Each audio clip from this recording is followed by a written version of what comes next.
Okay, hey everybody, this is the second Revelation-Horsemanship video, and this is kind of like part 2 of the attention cue, and kind of going back to that verse where the Lord wants to direct our steps, but first He has to have our attention, okay?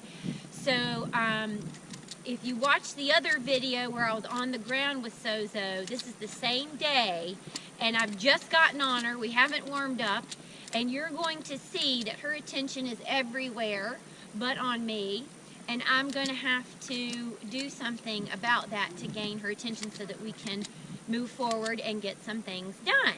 So I'm going to use the attention verbal cue that I did in the first video, which is that noise.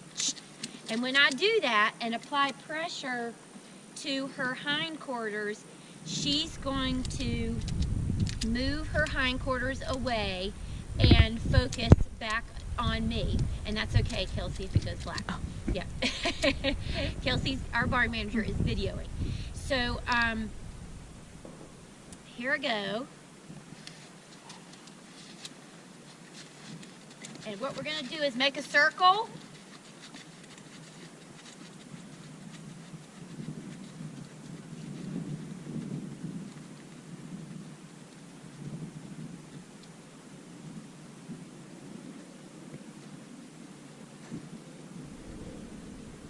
The goal is for her to stay on the circle without a whole lot of communication from me with the reins, because remember, we're trying to go bridleless.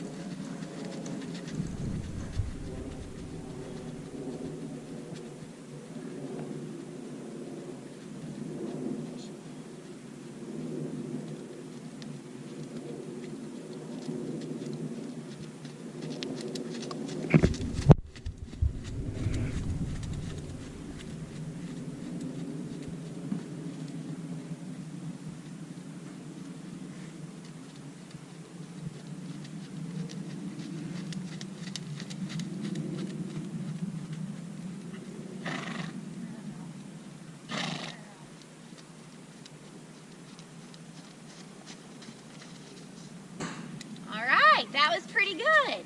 Okay, so here's something that I want to share with you that you might not have been able to see in the video.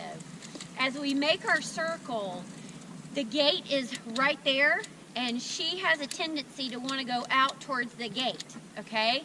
So what I did was, and Kelsey, if you could walk in front of me right here, just come in front of the horse, that'd be great. Good. Okay, so what I did, and come a little bit more, there you go, that's good. Okay, so what I did was put a little pressure, as we're making a circle this way, I put a little pressure on her hindquarter, or in her hindquarter area, very subtle, really more at her ribs, and I said, shh. And what that meant to her was I need to, first of all, pay attention and stop looking at the gate, and I need to round around her leg, okay? So she didn't totally flip her hindquarters over and turn in a totally different direction. She just made a very subtle change. So I'm going to try to do it right here to show you. But right now I'm going to put a little pressure right there and say, shh. And see how she kind of moved her rib cage over? That's what I was looking for. So if I'm riding bridleless and she starts to head off in another direction, I have my leg cue, my body cue, and my voice cue, all to help her not go off in another direction. So hopefully that makes sense, okay?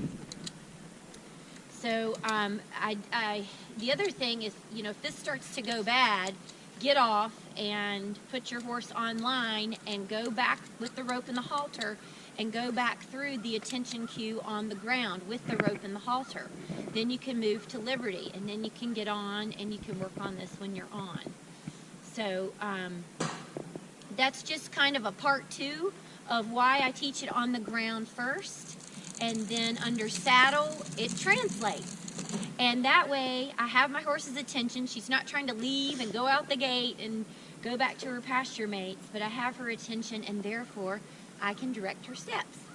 Okay, thanks for joining.